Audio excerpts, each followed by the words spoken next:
Ya, ayo dengan ucapan Bismillahirrahmanirrahim, sidang komprehensif saya buka. Silakan Putri Wulandari menjelaskan semampunya, dilanjutkan dengan ini. Oke, Bismillah. Waalaikumsalam warahmatullahi wabarakatuh. Saya ucapkan terima kasih kepada Bapak dan Ibu yang telah hadir di acara ujian komprehensif kali ini. Adapun sendiri kita melakukan 64%.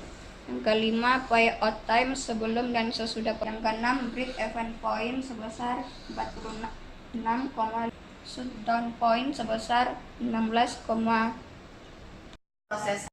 Nah, hari ini harus selesai ujian. Kalau nggak selesai, aturan mengatakan paling lambat 2 minggu sebelum ujiannya nanti ditanya satu-satu.